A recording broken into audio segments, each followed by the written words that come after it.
एठिक आसचु कौन आम बारपाड़ 900 घर रोलु 900 घर 600 भाया प्लट से देती आ 200-300 प्लट देना 40-45 वर्ष है से समस्ते आम बास करूँ एठी जो दौचे 20-15 कौच कि 20-15 नुआ 20 भी होने 18-13 एमती हूँ बापी भाई को आम से बस्ती ये प्लट को डकईलु बापी भाई आसिक निजे उपस्थिति देखी गले से अनुभव भी करुवे प्रथम द्वितीय आम मानकर जो भाई मानकर प्लट है जो 300 कि 200 भाया रही जाइए से आम लिस्ट करके बापी भाई के देचु आम ये अनुरोध करें जो घर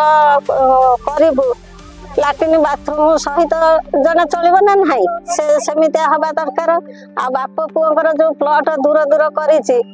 गोटे करी 112 पुअर कर 400 एमती जमी न हो गोटे लाइन रे से घर दो सीरियल बाई घर देले समस्त सुविधा रही पारे जगह भी दे छोट जगह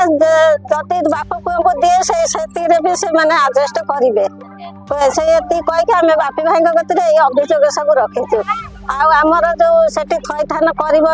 जो आमको उठेब आम पिला मानक से शिल्प जो हम से निजुक्ति दिंतु आमर ये दाबी पारादीप म्युनिसिपालिटी 6 नंबर वार्ड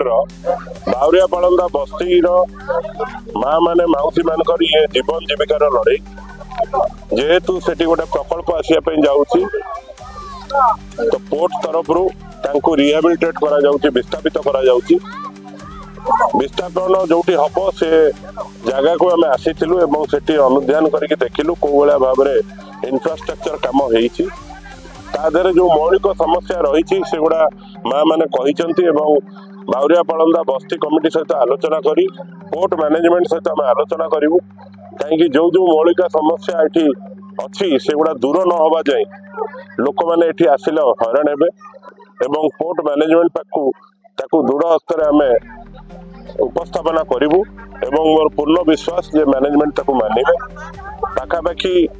600 लोकंकर rehabilitation token Paradip port management दे सारी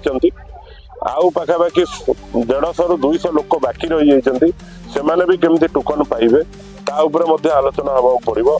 पिलामानकर खेल पड़िया मंदिर आर इंफ्रास्ट्रक्चर डेवलपमेंट कौन स्टेप नहीं से विषय बुझा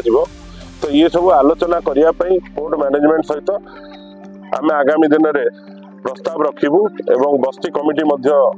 सामिल हेबे हमर काउंसिलर अच्छी एवं आशा करूँ निश्चित पोर्ट मैनेजमेंट गुरुत्व सहकार नहीं ये समस्या को दूर करिवे।